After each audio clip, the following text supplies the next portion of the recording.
Welcome to the Juggling the Chaos of Recovery podcast, where we focus on health and wellness and overcoming all types of addictions.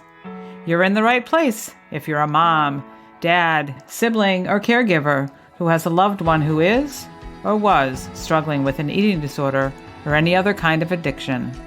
In a time where everything seems heavy, I'm here to bring you a very real, yet lighthearted take on what the heck we're all supposed to do with our lives while we care for our loved ones who are struggling.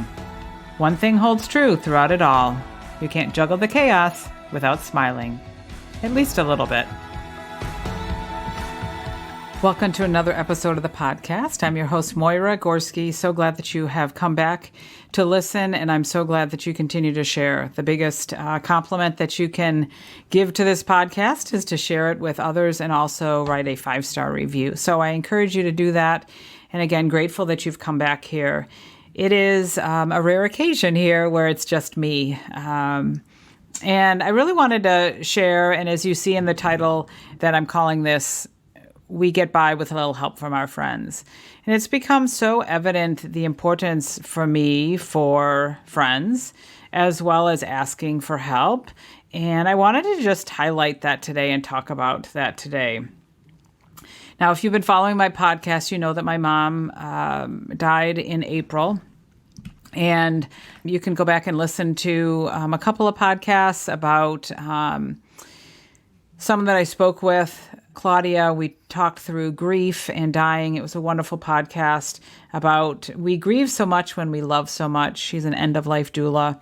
And then I did honor my mother and share the talk that I did share at her service. So those are a couple of podcasts you might want to go back and take a listen to. But when I think about my mother passing, there were several people that reached out to help.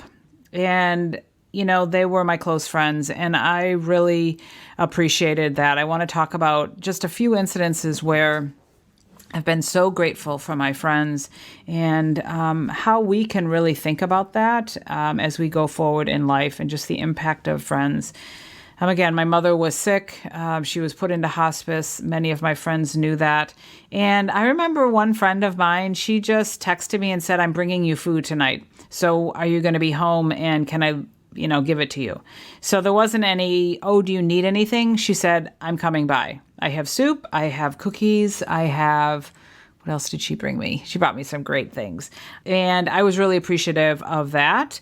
Again, I think that sometimes when people ask what they can do to help and we say, "Oh, no, we're really okay," it doesn't give people a chance to help. And with Jean, she just said, "Hey, I'm coming by." And so there wasn't any arguing, and I was really thankful for that.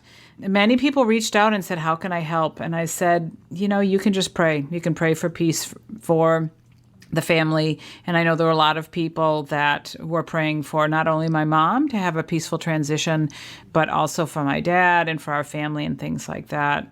And even the women that are on my wellness team, they wanted to help. And one of my best friends said, what can we really do to help? And she said, "I know you've probably got it together and maybe you don't need these big meals because you don't have a big family that's there for long, for my mom's visit. But what they did is they put some money together and they bought me a gift certificate to a nursery here. My mother loved to plant. Loved flowers, she was in our garden a lot. And so they bought me a gift card and I was able to go buy some flowers and plant them in honor of my mother. So I was just so thankful for that. It's just a really thoughtful gift that we'll keep giving, as time goes on, because I see those flowers out there in the bushes and plants and things like that. And then recently, just this last week, I had a friend who said, "Can I come visit you?" And I'm like, sure, I guess so. It was kind of like, "Hey, I'd like, maybe I can visit sometime." But she said, "I'd like to visit." And she said, "Your mom died, my mom died in the past, and I know that sometimes it's just good to have a friend around." And so instead of saying, "Hey, I'll visit sometime," she said, "Let's look at the calendar. I'll give you some dates." And we put it on the calendar. And she was just visiting this last week. And oh, what a blessing it was to me to have her here. I have plenty of room. It is raining, all of a sudden really raining hard. So in case you hear that in the background, it is rain, the raindrops on my window. But she came to visit, and what a blessing it was. Just time to spend together. And I had to kind of stop myself because like we went for a walk, and then she said, hey, let's go for coffee or a bite to eat, or do you want to go out for breakfast? And I was like, oh no, I got to get back to work. And I thought, no, this is the time that I get to spend with Tammy. And so we spent that time, and how fulfilling it was. It was just so lovely. And then we decided to get some friends together who are on our wellness team, and we went out to dinner. And that was so wonderful. I think, now that this pandemic is starting to pass, people just love getting out and being around people and just being in community. And it was just so lovely to be together. And it was just a short couple of days. I told her that I was a little nervous because I said, before she came to town, I said, man, I don't often have visitors in my house. And I, of course, want it to be really great and wonderful. And she said, don't worry about it. I'm just coming to visit. Your house doesn't have to be perfect and all of that. I just want to come and see you. So that meant a lot to me, that again, there wasn't any pressure that she wanted to put on me. She just wanted to come and spend time with me because she knows how important that is. And we prayed together, and we walked together, and we ate together, and we just did a little planning for our wellness business together. It was really, really lovely. And so thankful for a friend who just said, I'm coming to visit. When can you fit me in? And she also bought me a gift card to a local shop that has some lovely things that I can buy to pamper myself. And again, what a wonderful gift. Again, she didn't have to do that. But she's a friend, and she knows. I mean, I actually had sent her, I think, is that what I did, Tammy? I think I might have sent her a gift from this shop in Wheaton, and she's loved it so much. She buys gifts from there now and has them shipped, and so she bought me a gift card from there. She knows how much I love that shop. They have wonderful, lovely oils and skincare and scrubs and just really, really lovely things. So that was a lovely gift. And then I want to give light to, as you've listened to my podcast, you know that my daughter has struggled with an eating disorder for the last 7 years. And she has been in many, many treatment facilities, not only local here that I've been able to drive her to, but out of town in lots of different states. And it happened again just last night that I called on one of my friends, and one of my friends is on my Shaklee, as a Shaklee sister. She isn't necessarily on my direct team, but she's a sister of mine, I would call her, in my Shaklee wellness business. And my daughter was moving from one facility to another. She was flying to North Carolina, and because of the timing of things and when she could admit and all that, she needed a place to stay. Now, she could have easily called a hotel or an Airbnb and found a place to crash overnight, and then the facility was picking her up this morning and taking her to where she was going. But I thought, who lives in that area? Who do I know that lives in that area? And I called my friend Cindy, and I said, listen, this is what's going on. Do you know anybody that lives in, I wanted somebody close to the facility. She didn't know anybody, but she says, I'm about 2 hours from it. And in the end, my daughter stayed overnight with her, and Cindy picked her up from the airport and offered her a bed. She had her son stay someplace else so that she had a bed to sleep in and a place to do her laundry in the morning before she went off to her next facility.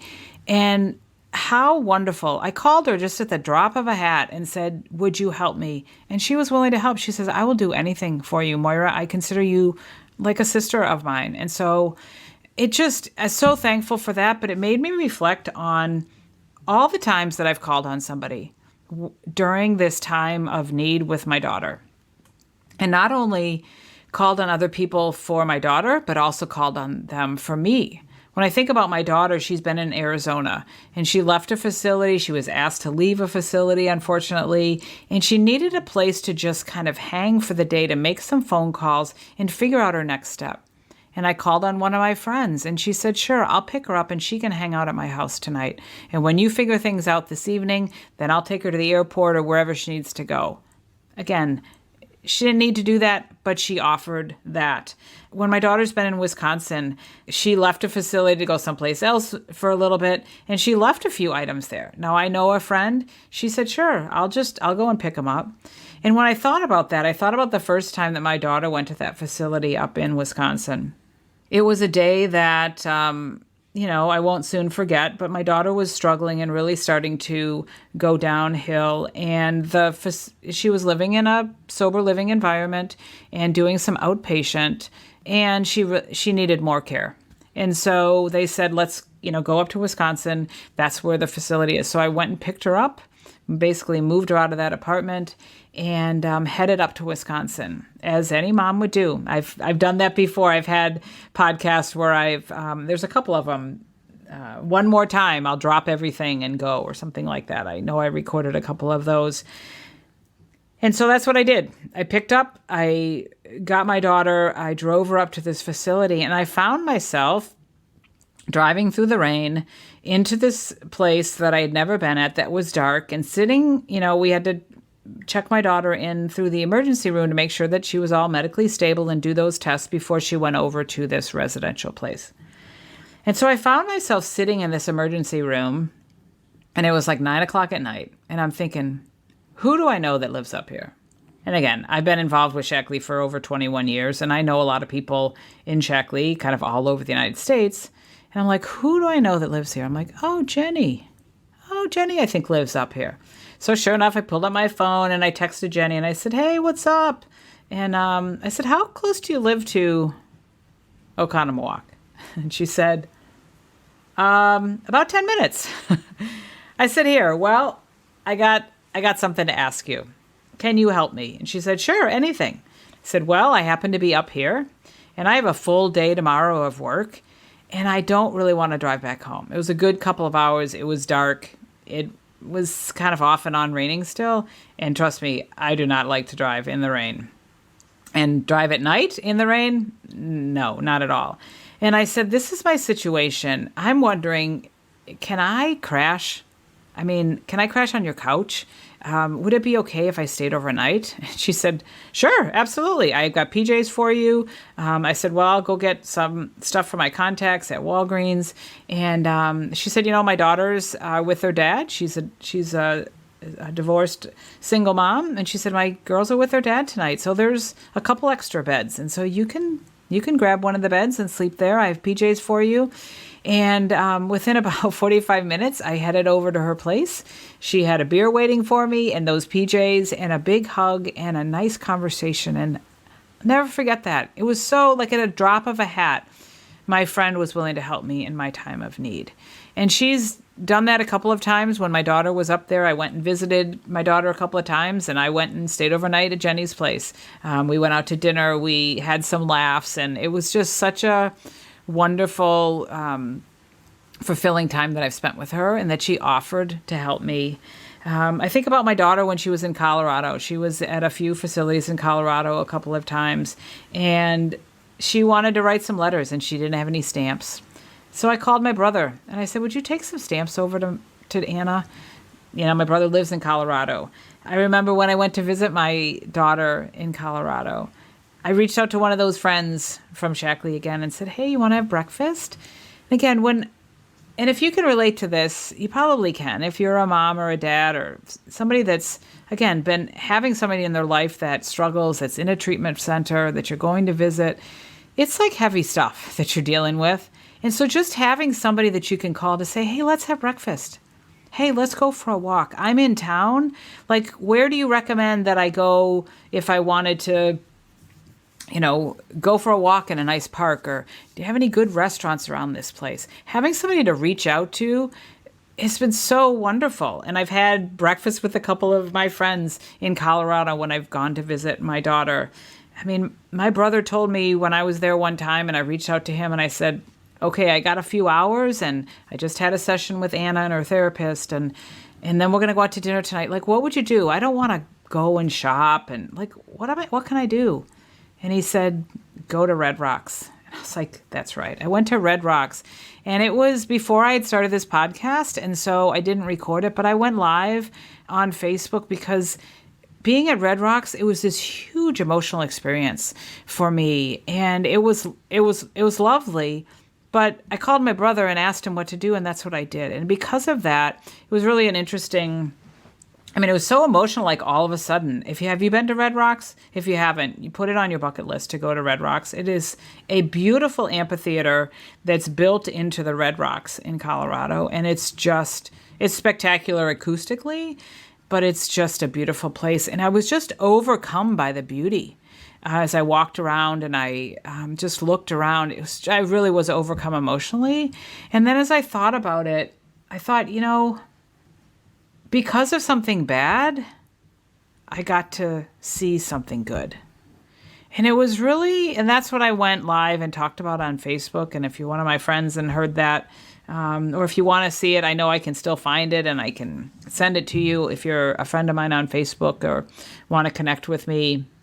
But that's basically the gist of it, was that something bad was happening. My daughter was struggling. I had to send her to a residential place. It was right after she had tried college, and the college didn't work out because she was not well enough. And we brought her home, and I put her on a plane and sent her to Colorado. And so that wasn't so good. And yet, as a result of that, I was able to be in this beauty of nature. And it was so overwhelming to me that I just had to share that with so many people. And again, it was a really, really cool experience. And I also remember sharing about what my daughter Anna was going, kind of one of the things that she had talked about. She talked about being kind of at a, what did she talk about? Kind of like being at a crossroads. That she kind of felt like she was right in like a four-way stop. And that she said, and I said, explain that to me. And she said, well, I feel like I could stay where I'm at, and people are like, oh, how are you? I'm like, oh, good. Yeah, I'm good. Just kind of stay right there in the crossroads, not going forward, not going backwards. She said, or I could I could go backwards, not work very hard and, start to struggle more and kind of go backwards, right? And that's not so good, but that's a choice when you come to a crossroads. Or she said, I could choose to step into my future. I could choose to move forward in my life and go through this crossroads. And she goes, it's really scary for me. And she said, sometimes it's easier to just sit in that, like, oh, everything's good. And it's more difficult, right? When we step forward into our life, into our future. And I shared that on the live too, that it's just an interesting thing to think about. I know I've shared that with my ballroom dancing, that I came into a place of that, like I needed to make a decision on what I was going to do. And when I stepped forward, I was so afraid, but I knew that I needed to step through that doorway of fear. And as a result, so many things opened up. So if you haven't listened to that one, go back and listen to that podcast. But I was thinking about Colorado, and so many, unfortunately, my daughter's been there a few times, but there have been wonderful times that I've reached out to friends. My daughter's a wonderful crocheter, and we can order yarn on Amazon and have it delivered. We can order anything on Amazon and have it delivered. But one of my friends said, what can I do? Is there anything your daughter needs? And I said, you know what? She wants some yarn. She goes, I'll go get her some yarn. I told her the colors, the type of yarn. She went to a yarn shop in Colorado, and she dropped it off for my daughter. I mean, my brother also my daughter lived with my brother for a few months because she wasn't ready to come home. And I put that boundary down to say, you know what, you need to find your next treatment facility. And she reached out to my brother, and he said, sure, you could live here for a couple of months. It's just those wonderful friends or family that have come to have been that friend or that family that I needed at the time. And these kind of things keep happening. And I just think it's so, like, I wanted to share that because how do we get along if we don't have good friends? And it's so important. And I know myself, being a recovering codependent, that often I'm like, oh, what would they think? I don't think I should reach out to them. Oh, they probably don't have time. I need them tonight, and it's probably too late. And like you think about all those things, like no, it's not going to work out. And yet I've seen that when I've just reached out and asked, I'm like, I'm sorry, but it's kind of the last minute, but can you help me? Like, they're like, sure, absolutely. I would do anything for you. I will be that friend. And so, and again, I could go on and mention so many more things with just, calling somebody and saying, hey, can we go for a walk? This is what I need. Can you be my friend today? I have learned so much about asking for help and how I didn't want to ask for help because I felt like if I asked for help, that meant I was weak, right? And that I wasn't capable. And yet, on the contrary, it just means that we need a little bit of help. We need a little bit of support. And there are so many friends around and family that are willing to help. But we just have to ask. We have to kind of get out of our own way and say, and even if, because I've said it plenty of times, like, I'm sorry, this probably sounds like such a really extreme request, but this is what I'm asking for. Are you able to help me? And, it doesn't work for everybody. But so many friends have reached out to me, and it's just shown me the importance of having these wonderful friends in our lives that can help us in our time of need, and especially when we're dealing with people in our lives that are struggling. And as a result, that impacts us, right? We struggle.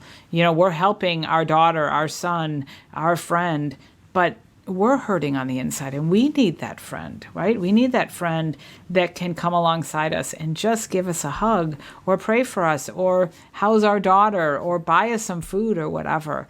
And I think, what's really important as I wrap this up today is to just think about that for yourself. I mean, one of the goals that I made, I remember one year, as we were kind of going into the new year, of like some of the resolutions or whatever that I wanted to be a better friend. And I think, that's what I want to say is not that you're not a good friend, whoever's listening. I'm sure you are great friends, but just think about that. And when you see people that need help or they have struggles, like reach out and offer to help. Like reach out and say, hey, is there anything I can do for you? And oh, by the way, like one of my friends, probably a couple weeks after my mom died, I knew her mom was struggling and declining, and she reached out and she said, my mom just died today. And I said I was sorry. And then, I don't know, a day or two later, I said, hey, I'm bringing you some stuff. Same thing like my friend did. I brought her some quinoa salad and some cookies and, I don't know, a bottle of wine, or I don't know. I don't remember, but I remember the quinoa salad, and I think I made her some cookies. But I just said, you know what, I'm going to drop it off. If you're home, great. If you're not, it'll be out on your front porch. But just, that's one of the things, like reach out and offer to help. But also expect nothing in return. Because if you're reaching out to say, hey, I'm going to help you as long as you help me in the future, like that's the wrong way to approach helping people, right? Now, so many times people are going to reciprocate in the future if they, if you've helped them, they're definitely going to help you if you need it. But I just encourage you to just expect nothing in return. Just do it out of the kindness of your heart. And don't say, oh, you can pay me back or you can do this or what. No, just reach out and offer to be a friend. Because I'm here to tell you that it means so much. And sometimes when we're in a crisis, we don't know how to ask for help. And we don't know, like we're so broken and we're so afraid that we don't know what we need. But when somebody steps in and says, hey, I'm going to get your prayer shawl. We're going to pray together. Or by the way, I'm dropping you food off. And hey, why don't you go, how about we just, go for a walk? That kind of thing. It means so much to that person, even if they're not able to say thank you at that point. I just encourage you to, again, be that friend that somebody needs. Be the friend that you would love to have if you were in a crisis, and just be that friend to somebody else, because it makes such a difference. Like I said, when I thought about this yesterday and this idea popped in my head about getting by with help from my friends, I wrote these few things down, but there's so many other incidences where people have offer to help. And it's been so great. I mean, just so great. Even with the passing of my mother, my sister is part of, and I know, Linda, you listen to my podcast, so this is for you, Linda. Yeah, so Linda is part of a women's volunteer group in her town. And they said, what can we do to help? And she said, I don't really know, but there was a whole group of women. And you know how when you go to a visitation, like at the funeral home, there's always food downstairs for the family and friends. So she said, would you be able to provide that? Oh my gosh, did they provide that? We had food and snacks and drinks for days. They provided that for her because they asked, what can we do to help? And Linda said, sure, you can do this. And they helped. It was such a help. So that's my thought for the day. That's my, as I end this up, that's what I wanted to share with you today. There's nothing like a good friend to come to you in your time of need. And I encourage you to keep that in mind because, again, my friends have blessed me so much. And if you're listening to this and you're one of those friends, I thank you and thank you from the bottom of my heart. But just know that there are others, there's so many that could use a friend today. And I encourage you to reach out, message, text, call, whatever the case is. Don't expect a whole lot in return because that doesn't come from a servant heart. We just want to be serving other people. And if it's even just reaching out to say, hey, listen, I'm going to add you to my prayer list or send them a card in the mail and say, I'm thinking about you. Those kind of things mean so much. And if you are really looking to be part of a community, and like I mentioned before, like so many of those people that my daughter has stayed with, that they've shopped for her, those are all part of my wellness community. And I've been part of that for 21 years. And this community is like no other. Yes, we sell products, we change lives, we make money, but this community piece is so important to me and really, again, like nothing else. And so if you're listening to this saying, boy, I wish I had friends like that in my community. I don't even have a community of women that I can call on and say, come on, can we sit and talk, or can you help me out? If you're looking for that community, please reach out. You'll see on the show notes, so you can just click on and find some time on my calendar. I would love to share with you. I would love to connect with you and share with you how you can be a part of this community. And if it works for you, I would welcome you there. But it is so important for us to have that support. Again, I say with this pandemic all the time, it has taught us so much. And it's taught us really that power of being in community is so, so important. So if you're lacking that community, please reach out. Let's have a phone call. If you live close, we can go for a walk. If you want to hop on Zoom, we can chat. But know that those friends in that community is so important to us. And if you don't have that, I'm happy to connect with you and see how I can support you in that. Perhaps I know of a group, or perhaps you can hear about my group that I'm a part of. So thanks for listening today. Again, thanks for your feedback. Again, thank you for your continued support, and thank you for being a good friend. And I encourage you to go and be a good friend today to somebody that needs it. Thanks for listening, and we'll talk to you next time. Thanks for listening. If you like this podcast, head over to iTunes and leave me a 5-star review.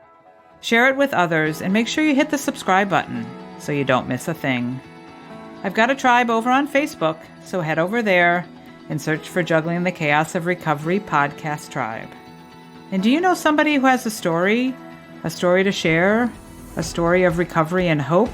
Please let me know, as I'd love to feature them as a guest on one of these next upcoming podcasts. And perhaps you're looking for a community of like-minded, collaborative, and supportive people who cheer each other on as we strive to improve our lives. If that sounds like something you've been looking for, schedule some time with me. You'll find the links in the show notes. Let's talk, and let me help you find your way. And I'm here to tell you that you're worth it.